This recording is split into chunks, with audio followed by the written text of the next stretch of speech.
Okay. Terence, yun nga, so far, di ka naglalaro ngayon, may injury kayo. Kumusta yung condition mo? Okay naman, naka-recover na ako. Slowly na lang, dahan-dahan. Siguro, hopefully, strengthening. Tuloy-tuloy na yung strengthening. Makakapaglaro ko pa ba this conference? Hindi ko na sahabulin. Hindi ko na habulin. Mas focus ko yung after ng contract ko. Yun talaga yung pinaka-focus ko ngayon. Yun nga, binanggit mo kanina, contract. May na-explore ka ata, hindi lang yata PBA ang i-explore mo if ever. Actually, syempre main priority ko is PBA talaga. Kasi yun nga, ang laki ng utang na loob sa PBA. Diyan ako nag-start eh. So, kahit dati nung mga times na meron nag-offer sa akin, syempre nag-stay ako sa PBA. Pero kailangan mo pa rin syempre tingnan kung, di ba, kung saan ka fit or kung saan may magtitiwala sa iyo, di ba, na gano'n. Syempre doon na pa kung wala or whatsoever, doon na papasok yung mga options kung saan man pwede. May factor ba yung sitwasyon ng therapyan ma? Or sino man if ever mabili siya? Magpa-factor in ba yun sa decision mo? Actually, oo naman. Isa rin yun kasi hindi namin alam kung nabili na ba yung therapy firma eh.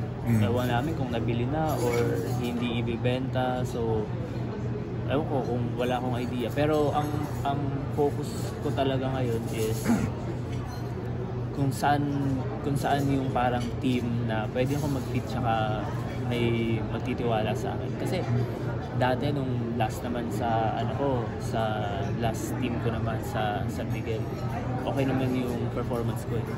Diba? So may mga instances lang na may mga tao na hindi ka gusto, pero alam mo yun, like, wala ka nang magagawa doon, wala kang control doon, kahit wala kang ginagawa hindi tama, pag may mga tao hindi ka gusto diba?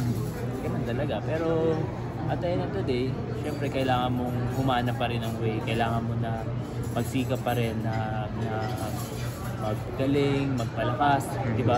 Tapos ipoprove mo dun sa mga tao na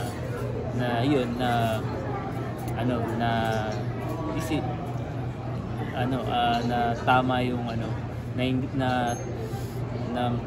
mas kaya mong na mas may kaya ka pang ilaro.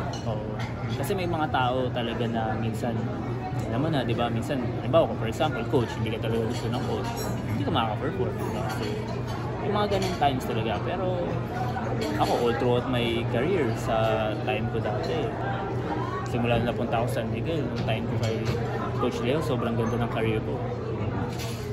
Basta ang basketball kasi minsan, pag may magtitiwala lang sa'yo, talagang may lalabas mo yung laro mo eh. Pero kahit na anong galing mo, pagka nandun ka lang sa upuan, tapos priority yung mga negative, hindi talaga magiging advantage yun sa player.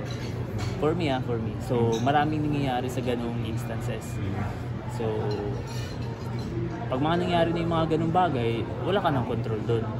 Ang control mo na lang is paano mo alagaan sarili mo, paano ka mag-focus na gumaling, magpagaling mag-basketball lalo, and then makapaglaro, makatulong sa panibagong team kung saan ka maglaro.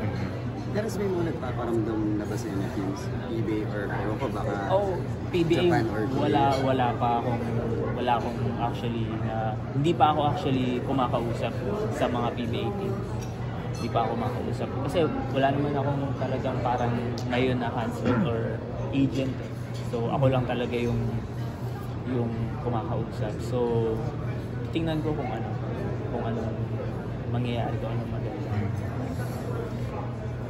Kung halimbawa may offer overseas, ikaw ano bang meron talagang offer overseas, pero ang priority ko talaga is gusto ko munang mag-try dito sa atin sa PBA. Gusto ko mag-try na alam mo yun, na kumausap or kung mayroong interested, kung magkakasundo, di ba, kung alam kong fit ako sa kanila, makakatulong ako sa kanila, magtitiwala sila sa akin, yung parang ganun. Kailangan mo lang naman tao na magtitiwala sa iyo, ganun lang yun. Magtitiwala sa iyo na sa capability mo, sa kakayahan mo, ganun lang yun. And then, from there, kung wala talaga, syempre, wala tayong magagawa kung wala talaga, di ba? Kahit naman, kailangan mo humanap talaga ng way, saan ako pwedeng maglaro or what. Kasi gusto ko pa maglaro. Kumbaga, masyado pong maaga for me na, na mag-stop. So, talaga lang medyo marami lang, hindi ko alam paano sasabihin, pero marami lang hindi magagandang mga mga bulong-bulong na na mga kaya minsan napapasama yung mga player. So see, tingnan natin. Yung offer overseas ba? Kaya malaman ano ba ito sa Japan? Wala munang exact kung saan. Pero meron. Sinasabi mo nga parang last option mo bali yung overseas, pero for sure in some way na-excite ka rin dun sa idea of one day possibly maglaro dun, kasi parang as early as 2019 nakakatanggap ka na ng overseas. Oo, nung mga ganong time meron talaga may mga ganong time. Pero hindi mawala yung love ko sa PBA talaga. Iba yung love ko sa PBA kasi nga yan yung diyan ako nag-start. Kung talagang as in wala akong makausap or walang any chance, then yun nga, doon pa rin yung bagsak. Hanap ka pa rin ng manalaroan ng team. Siyempre, hindi naman pwede na mag-stop ka ng pag natapos na isang bagay, tapos na, parang titigil ka na rin. Siyempre, hindi naman. Sa life naman, tuloy-tuloy lang tayo. For sure, eventually, magiging okay din yung lahat. Magiging okay din yung lahat. Sana hindi maging okay yung lahat sa mga tao na sa mga bulong-bulong para masiraan yung mga player. Okay. Ay, taray.